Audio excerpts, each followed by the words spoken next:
Dark Zero, the Horror Network. Welcome to the Dark Zero Horror Network. I'm your host, Jesse Lomax, and tonight we're going to talk about fear. Dearly beloved, we are gathered here today to remember HBO's slimiest. Why, thank you. Although for years he's had one foot in the grave. Hey, a man's home is his casket. On February 15th, he will finally meet his maker. Not just my maker. Robert Zemeckis also made Hack to the Future and Forrest Gump. In any event. Not any event, Padre. A special crypt presentation. That's right, all you corpse potatoes. Tales from the Crypt is slaying to rest another season. And no cryptomaniac alive or dead should miss my big finish. I've assembled a killer cast. Sheridan Fenn, Isabella Rossellini, John Lithgow, and thanks to that Zemeckis black magic, a very special ghost star, Humphrey Bogart. It seems that destiny has taken a hand. It's a scream come true. Tales from the Crypt. Last respects may be paid. Wednesday night at 11, only on HBO. Slay it again, Sam. Hey there, horror hounds. You're listening to the Dark Zero Horror Network, and I'm your host, Jesse Lomax. Tonight, we're digging up a relic from 1995 that tried to bridge the gap between Golden Age Hollywood and the digital frontier. Grab your shovel, because we're reviewing the Tales from the Crypt Season 6 finale, You Murderer. Fresh off his Oscar-winning run with Forrest Gump, director Robert Zemeckis returned to the series he helped produce to conduct a bizarre technical experiment. The episode kicks off with a pitch-perfect and arguably superior parody of Gump, featuring the Crypt Keeper as Forrest Gump on a park bench, offering shock-o-lates to a skeletal Alfred Hitchcock. It's a classic Crypt bookend that sets a high bar the rest of the episode struggles to clear.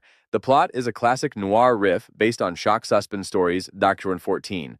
We follow Lou Spinelli, a criminal who underwent radical plastic surgery from his best friend, Dr. Oscar Charles, John Lithgow, to look exactly like Humphrey Bogart. Lou's attempt at a legitimate life with his assistant Erica, Sherilyn Fenn, is derailed when his venomous ex-wife, Betty, Isabella Rossellini, resurfaces with a blackmail scheme. In true Crypt fashion, everyone is a double-crosser. Oscar and Betty have been having an affair and plan to kill Lou, which they do, violently, with a marble statuette. But the twist? Lou remains conscious inside his own corpse, forced to narrate the bumbling attempts of his killers to dispose of him, while he can still feel every crunch of his breaking bones.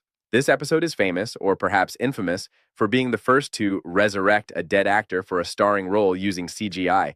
Using archival footage from classics like Casablanca and The Maltese Falcon, Industrial Light and Magic grafted Bogart's face onto a stand-in, with Robert Saatchi providing a somewhat weak vocal impression.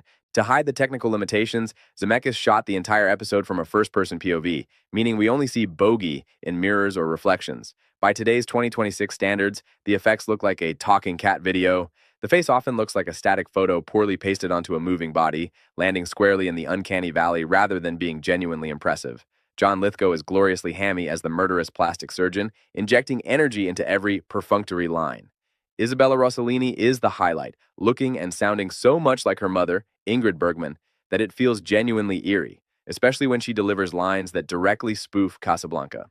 The script by Gilbert Adler and A.L. Katz is pretty thin, and the ending, while ironic, feels more like a standard noir tragedy than a classic horror twist. The central gimmick of bringing back Bogey is the only real reason this episode exists, and unfortunately, that gimmick falls flat. However, if you love noir homages and want to see Zemeckis playing with the toys that would eventually lead to the Polar Express, it's an entertaining 30-minute train wreck. I'm Jesse Lomax, thanks for watching, and stay spooky. Make sure you like and subscribe for more reviews.